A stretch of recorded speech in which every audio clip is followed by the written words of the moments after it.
चलिए इकोनॉमिक्स में हम एक कदम और आगे बढ़ते हैं। हम 11th क्लास की book Indian economic development study कर रहे हैं। हम उसका सेकंड यूनिट स्टडी कर रहे हैं, that is economic reform since 1990। Second unit के अंदर जो हम चैप्टर स्टडी कर रहे हैं, that chapter is the liberalisation, privatisation, globalisation and appraisal, जिसके तहत हमने आपको जो फर्स्ट लेक्चर अभी डिलीवर किया इस चैप्टर से एसोसिएटेड, उसमें अच्छे से बताया गया कि 1990 तक India balance of payment crisis से सफ़र हुआ। क्यों हुआ, रीजंस क्या थे, कॉजेज़, और फिर हमने बताया कि इंडिया ने न्यू इकोनॉमिक पॉलिसी के तहत लिबरलाइजेशन, प्राइवेटाइजेशन एंड ग्लोबलाइजेशन को अपनाया। आज हम उसके अप्रेजल पर बात करेंगे, यानी कि आज हम एलपीजी पॉलिसी का असेसमेंट करेंगे। उसने क्या फ़ायदे दिए, क्या नुकसान हुए, उसने कैसे परफॉर्म किया, हम इसे स्टडी करेंगे। लेकिन उसके पहले आप लिबरलाइजेशन, प्राइवेटाइजेशन, ग्लोबलाइजेशन के असेसमेंट को प्रैक्टिकली अंडरस्टैंड करें। हम कुछ फैक्ट एंड फिगर्स की बात करेंगे। हम ये समझेंगे कि 1991 में एक्चुअली में डिफरेंट मैक्रो इकोनॉमिक इंडिकेटर्स क्या कह रहे थे एग्जैक्ट फिगर वाइज, ये चैप्टर में नहीं था। तो हम पहले इसे देख लें, तभी हम ये समझ पाएंगे कि 1991 के ये रिफॉर्म्स आउटकम की फॉर्म में जो देखे गए वो सब्सटेंशियली कुछ देखे गए भी कि नहीं। उसके पहले परिस्थितियों को अच्छे से जानने के लिए हमने कुछ फिगर्स आपके सामने लिखी हैं डिफरेंट मैक्रो इकोनॉमिक इंडिकेटर्स की, और हमने यहाँ पर डिफरेंट हेडिंग्स भी लिखी हैं कॉजेज़ की। हमने जब एनसीईआरटी के चैप्टर के वाया इससे पिछले लेक्चर में अप्रोच किया था, तो उस लेक्चर में हमने एनसीईआरटी से जुड़ी सारी मर्यादाएं निभाई थी। लेकिन एनसीईआरटी में कई बारी चीज़ें बहुत कनेक्टेड मैनर में दी होती हैं, हम सेपरेट पॉइंट्स ड्रॉ नहीं कर पाते। एग्ज़ाम में एमसीक्यूज़ की फॉर्म में ये पूछ लिया जाता है, या फिर अगर जनरल स्टडीज़ में भी लिखना है तो कई बार पॉइंट्स लिखने पड़ते हैं। ऐसे में आप एनसीईआरटी के वाया कनेक्टेड मैनर में बात बताना तो सीख जाते हैं, लेकिन कई बार ज़रूरी होता है कि आप इंडिविजुअल पॉइंट्स को भी नीट एंड क्लीन मैनर में कंक्लूड करें। तो इसलिए हमने यहाँ पे वो लिख दिए हैं ताकि आप कभी फंसे मत कि कॉजेज़ के रूप में ये सारे कॉजेज़ आएँ, तो आपको पता हो कि हाँ एनसीईआरटी इन्हीं कॉजेज़ की बात कर रही थी। Is that clear? तो चलिए पहले कुछ हम इंडिकेटर्स के बारे में बात करते हैं।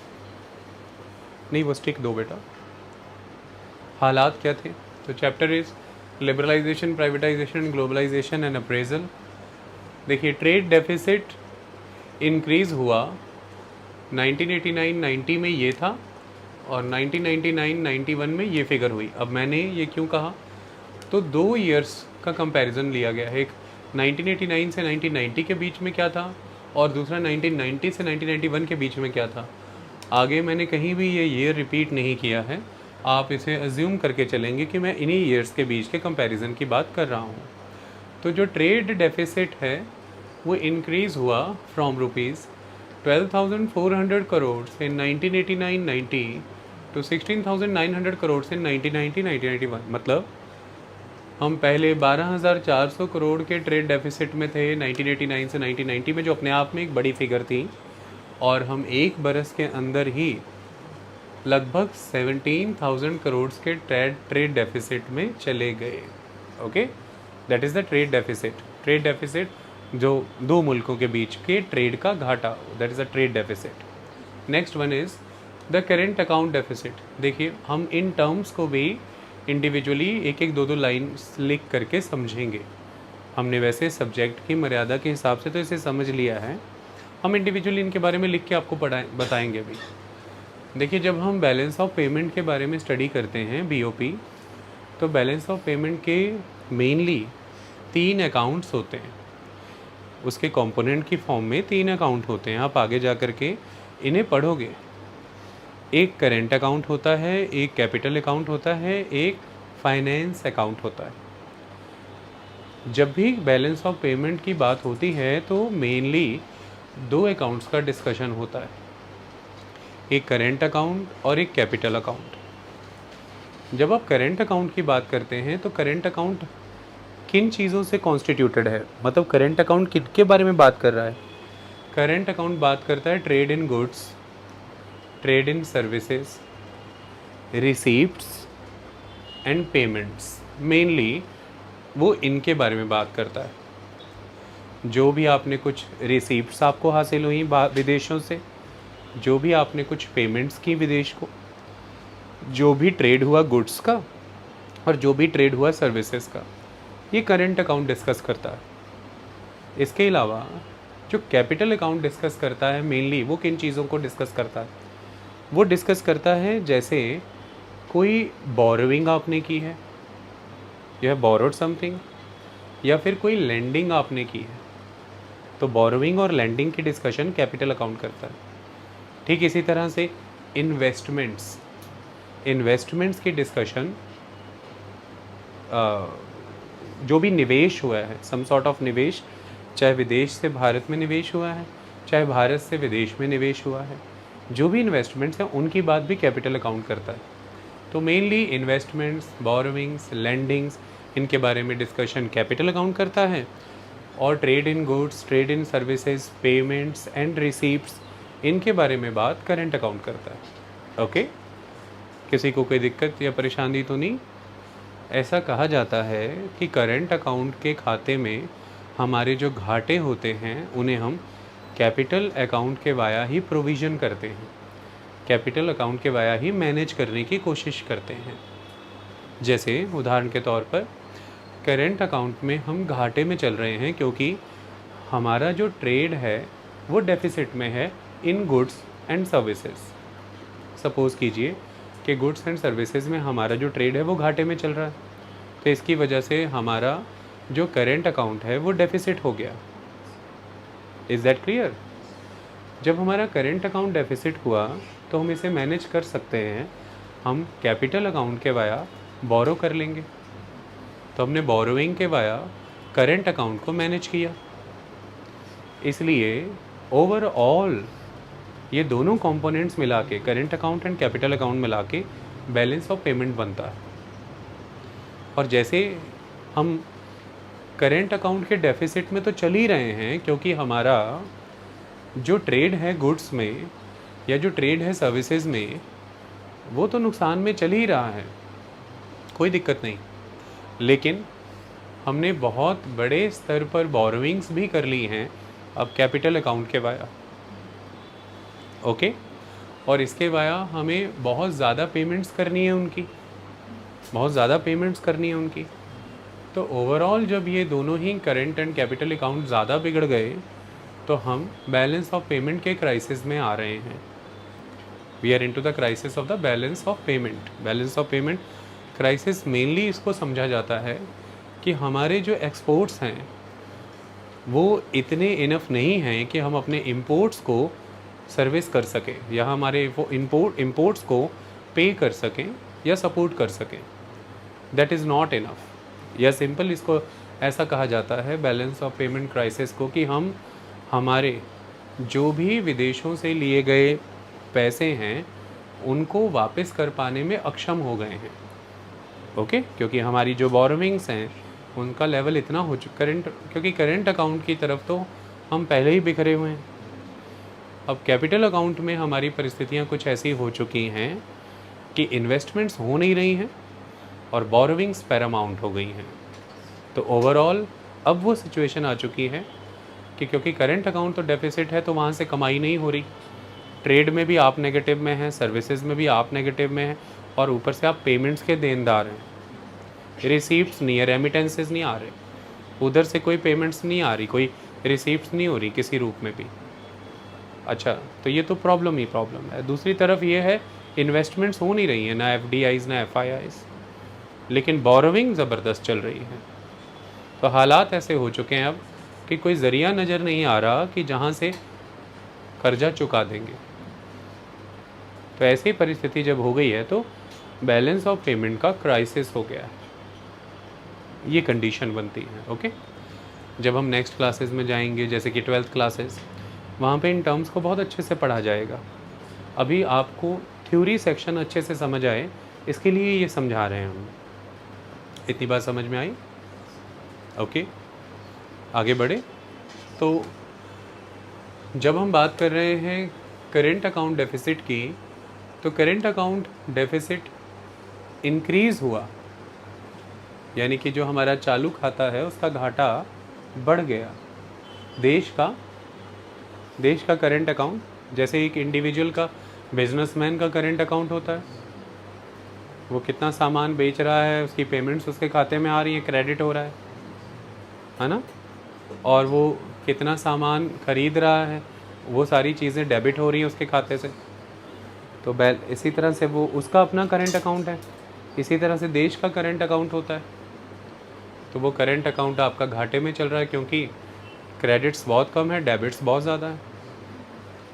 तो इसको भी एक टेक्निकल मैनर में देखा जाता है कि बैलेंस ऑफ पेमेंट क्राइसिस इसे भी कहा जाता है, जब किसी भी कंट्री के क्रेडिट इनफ नहीं होता कि वो अपनी देनदारियों को प्रोविज़न कर सके, देनदारियों को सर्विस कर सके।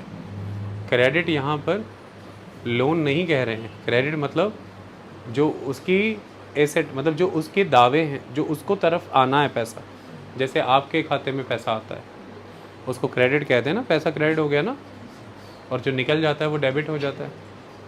तो that is the concept with the India as well. दुनिया की किसी भी कंट्री के साथ यही कॉन्सेप्ट होता है। तो करेंट अकाउंट का डेफिसिट मतलब डेफिसिट आपका इंक्रीज़ होता चला जा रहा था लगातार। ये इंडिकेट करता है इस चीज़ की तरफ कि आपकी ट्रेड इन द गुड्स, आपकी ट्रेड इन द सर्विसेज, आपकी पेमेंट्स, रिसीप्ट्स, ये सारी की सारी नेगेटिव टिक लगे हुए थे, ये सब नेगेटिव साइड पे जा रही थी। और ये 11,350 करोड़ से बढ़ करके 17,350 करोड़ हो चुका था एक बरस के अंदर। 1989 से 1991 के बीच में, मतलब 1989 से 90 में 11,350 करोड़ है, और 1991 में ये 17,350 करोड़ है। Is that clear? ये आपका करेंट अकाउंट डेफिसिट है। तीसरा, आप कोई भी कंट्री अपने देश के स्तर पर उसकी जो जीडीपी है, कितना भी साइज़ है जीडीपी का, 1 लाख करोड़ की जीडीपी है, 10 लाख करोड़ की जीडीपी है, या what ever be the size of the GDP, तो जीडीपी के साइज़ के मुताबिक ये देखा जाता है कि करेंट अकाउंट डेफिसिट जीडीपी का कितना परसेंटेज है। करेंट अकाउंट डेफिसिट जीडीपी का कितना परसेंटेज है, ये देखा जाता है। ये फिगर बहुत इम्पॉर्टेंट होती है। इस पर हमने जब लिबरलाइजेशन, प्राइवेटाइजेशन, ग्लोबलाइजेशन की नीति लाई, तो हमने कुछ बातों को तय किया था, और वो तय ये किया कि हमने टारगेट्स रखे, और वो टारगेट हमने ये रखे थे कि हमने ये कहा कि हम करेंट अकाउंट डेफिसिट को और फिस्कल डेफिसिट को कैपिंग करेंगे। तो लंबे समय तक ये टारगेट चलते चले कि इन एनी सर्कमस्टांसेस जो फिस्कल डेफिसिट है उसे 4% से ना बढ़ने दिया जाए, और जो करेंट अकाउंट डेफिसिट है उसे 3% से ना बढ़ने दिया जाए, क्योंकि जब ये उससे बढ़ जाते हैं तो तब माना जाता है कि हमारे balance of payment first and second अर्थव्यवस्था के हालात बिगड़ जाएंगे। इसीलिए ये फिगर्स इंपॉर्टेंट होती है कि whatever current account deficit amount you have, it is 17,000, 18,000, 19,000, whatever, no problem at all, क्योंकि आप सिर्फ इस अमाउंट से नहीं चल सकते ना। 17,000 करोड़ रुपया अमाउंट इंडिया का है करेंट अकाउंट डेफिसिट, और 17,000 करोड़ अमाउंट चाइना का है, और 17,000 करोड़ अमाउंट अमेरिका का है। तीनों का एब्सोल्यूट फिगर सेम आ रहा है करेंट अकाउंट डेफिसिट का।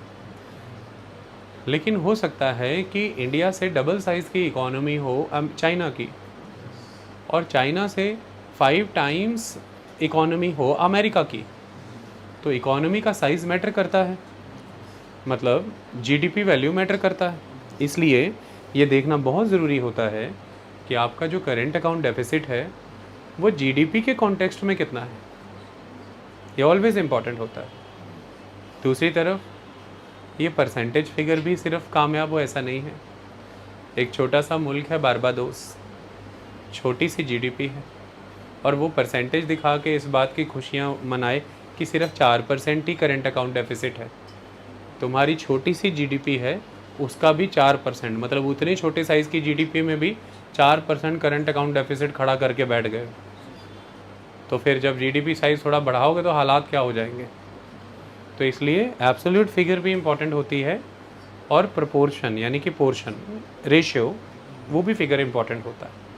ओके, तो जब भी किसी के कॉन्टेक्स्ट में किसी को बता रहे हैं तो रेशियो ही कर रहे हैं ना अपन, है ना, सही बात है कि नहीं। चलो, तो current CAD current account deficit to GDP ratio increased, ये इंक्रीज़ हुई। 1989-1990 में 2.3% था और एक ही बरस में 1990 से 1991 के बीच में ये 3.1% हो गया। तो ये हमारी बढ़ रही थी जो कि सेफ लिमिट नहीं थी। Next is fiscal deficit. Fiscal deficit आप सभी जानते हैं कि किसी भी देश की सरकार की जो इनकमिंग्स होती हैं that is the revenue, and जो आउटगोइंग्स हैं that is the expenditures. Revenue and expenditure policy is the fiscal policy, और रेवेन्यू और एक्सपेंडिचर के बीच के गैप को हम फिस्कल डेफिसिट कहते हैं, और इस गैप को फिल किया जाता है डेफिसिट फाइनेंसिंग से। तो फिस्कल डेफिसिट फिगर बहुत इंपॉर्टेंट है जो इस बात की ओर इशारा करता है कि गवर्नमेंट का फिस्कल डेफिसिट बहुत ज़्यादा है। इसका मतलब कि शायद जो गवर्नमेंट है वो उतना रेवेन्यू जनरेट नहीं कर पा रही टैक्सेस के वाया या नॉन टैक्सेस के वाया। उसका कारण ये हो सकता है कि गवर्नमेंट कुछ ऐसे एरियाज़ में इन्वेस्ट कर रही है जिसमें से रिटर्न्स आने में बहुत समय लगता है। फर्स्ट, सेकंड, गवर्नमेंट इन्वेस्टमेंट्स कर ही नहीं रही है, गवर्नमेंट सिंपली कंजम्पशन कर रही है, एक्सपेंडिचर कर रही है, एसेट क्रिएशन हो ही नहीं रहा है, वेल्थ जनरेशन का कोई तरीका बनाया ही नहीं जा रहा है। इसकी वजह से कमाइयाँ तो तब आएंगी जब कहीं पर कुछ खड़ा होगा, कोई कामकाज होगा, तो आप सिर्फ और सिर्फ खर्चा करते चले जा रहे हैं। तो इसलिए जो फिस्कल डेफिसिट है उसका फिगर भी बहुत मैटर करता है देश के लेवल पर, क्योंकि फिस्कल डेफिसिट क्यों है ये जानना ज़रूरी हो जाता है। इसके लिए भी आगे फिर बहुत से प्रोविजंस हैं कि कैसा डेफिसिट है, budget deficit, revenue deficit, capital deficit, ऐसे अलग अलग डेफिसिट बनाए गए हैं। उससे हेल्थ पता लग जाती है डेफिसिट की, कि डेफिसिट किस कारण से है, किस नेचर का है, प्रोडक्टिव है या अनप्रोडक्टिव है, एसेट क्रिएशन की डायरेक्शन में है या कंजम्पशन को सपोर्ट करने के लिए है। दोनों ही अलग रोल प्ले करते हैं इकोनॉमी में। अगर आपने खर्चा कर दिया है, आपकी आमदनी उतनी नहीं है पर खर्चा कर दिया गया है, डेफिसिट फाइनेंसिंग की मदद से खर्चा हो तो जाएगा ना, क्योंकि जो घाटा है वो तो बोरोइंग के बाद पूरा हो ही जाएगा।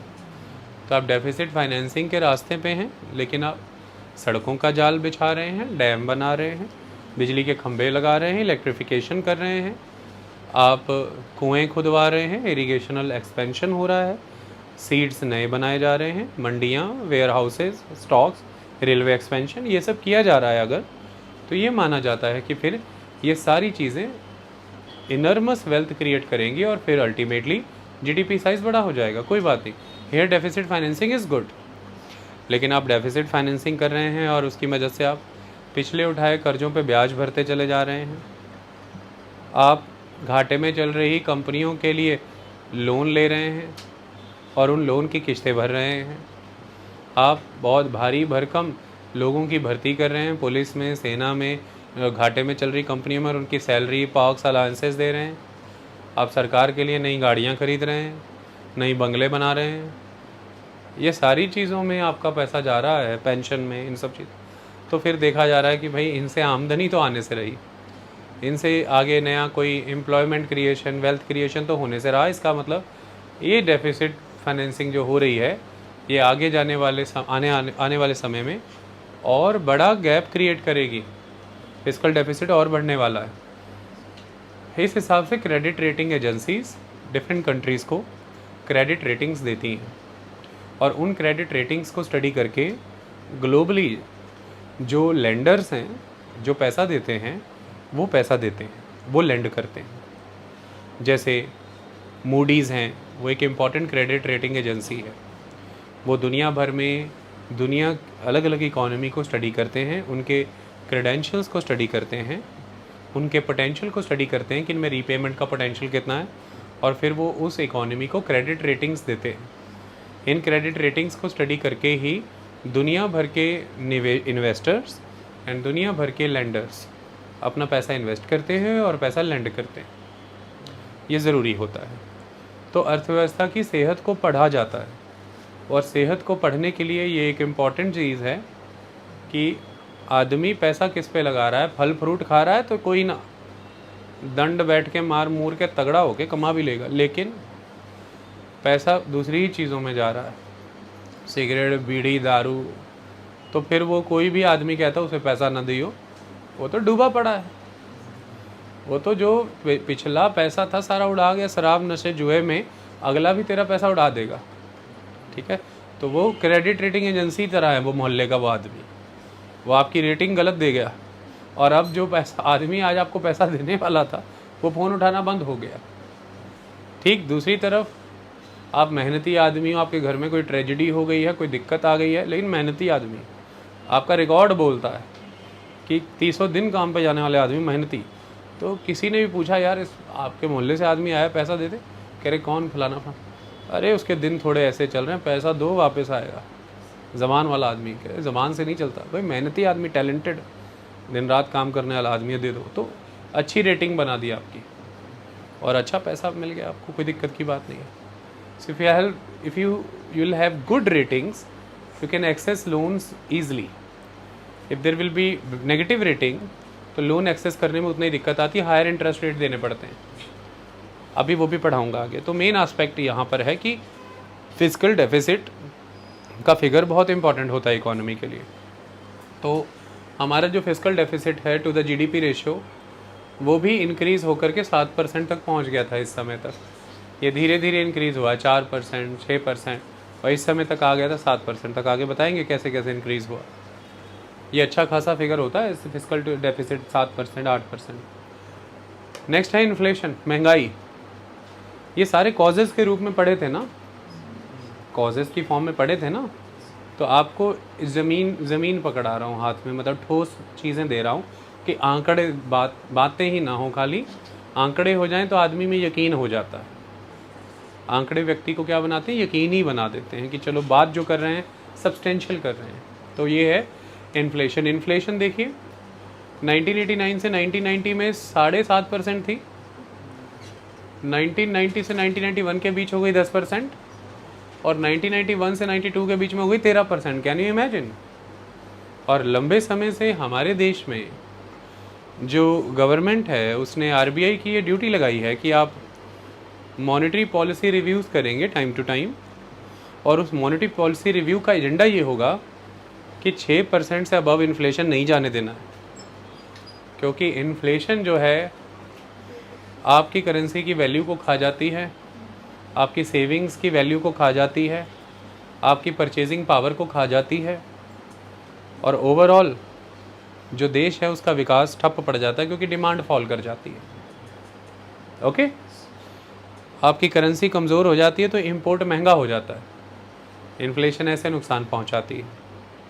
तो ये कहानी है। तो महंगाई दर जो है वो 7.5% से 1989-1990 के बीच थी, बढ़ कर के 91-92 तक 13% हो गई, ऑलमोस्ट डबल। तभी कह रहे ना हाहाकार मचा हुआ है महंगाई दर। इसका कारण जानते हैं, 1990 में जब इराक ने कुवैत में इन्वेजन किया तो उस समय में $15 पर बैरल क्रूड था, लेकिन इन्वेजन हुआ $35 पर बैरल क्रूड हुआ, दुगने से भी ज़्यादा हो गया। तो देखिए क्रूड के दाम ऐसे बढ़ जाएंगे तो क्या अंतर आएगा, अभी पता चलेगा, बताएंगे आपको। सो इन्फ्लेशन इंक्रीज्ड। आगे जीडीपी ग्रोथ रेट, ये भी एक इम्पॉर्टेंट फिगर है। जीडीपी ग्रोथ रेट 1989-1990 में 6.5% है, 1990-1991 में घट के हो गया 5.5%। 1% जीडीपी ग्रोथ रेट घट गया, 1% डाउन आ गया।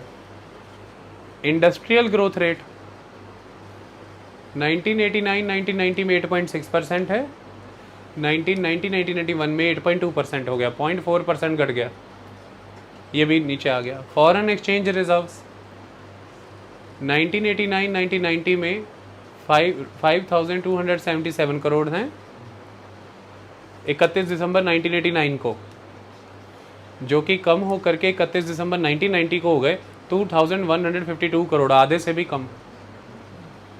एक ठीक 12 महीने के अंदर आपका फॉरेन एक्सचेंज रिजर्व 5277 करोड़ से 2152 करोड़ पर आ गया भैया। ये हालात हो रहे थे देश में। 14 दिन का ही इंतजाम रह गया था एक टाइम में, तो है ना, कितना डर लगता होगा, कितना भय लगता होगा। ये 14 दिन का इंतजाम रह गया। 20 टन सोना, पहली बार 20 टन सोना स्विस बैंक को दिया कि पैसा चाहिए, कि ताकि कुछ दिन का इंपोर्ट जो है सपोर्ट किया जा सके, कुछ ब्याज दिया जा सके, कुछ डेट सर्विस किया जा सके। फिर 47 टन सोना बैंक ऑफ इंग्लैंड को दिया ताकि कुछ और दिन का इंतजाम किया जा सके। 20 टन सोना, 47 टन सोना, इस तरह से सोना लगातार पानी वाले जहाज़ों में जा रहा था बाहर। गोल्ड दे रहे थे आप और उनसे डॉलर ले रहे थे ताकि कुछ इंपोर्ट सपोर्ट किया जा सके, ताकि कुछ डेट की प्रोविजनिंग की जा सके, क्योंकि एक बार इमेज ख़राब हो जाती है, अगर लोन डिफ़ॉल्ट कर जाते आप, हालात बहुत ख़राब थे, फिर वापसी नहीं हो पानी थी। ये कहानी थी। तो ये कुछ फिगर्स हैं, आप प्लीज़ अपने पास लिख लीजिएगा, और जो आपकी एनसीईआरटी किताब है उसके पहले पेज के मार्जिन पे या लास्ट पेज में एक्सरसाइज क्वेश्चन के लास्ट में बुक में लिख लेना, हमेशा के लिए आपके पास रह जाएगा। और जब भी पढ़ोगे फिगर होंगी आपके पास, है ना, और आपको यकीन रहेगा कि हवाई बातें नहीं हैं। तो ये फिगर्स हैं मोटा मोटी। अब एक कंक्लूजन कर लेते हैं कि 1991 में रिफॉर्म ला रहे हैं, ला दिए, पिछले लेक्चर में समझा दिया। नतीजे क्या है वो समझने जा रहे हैं।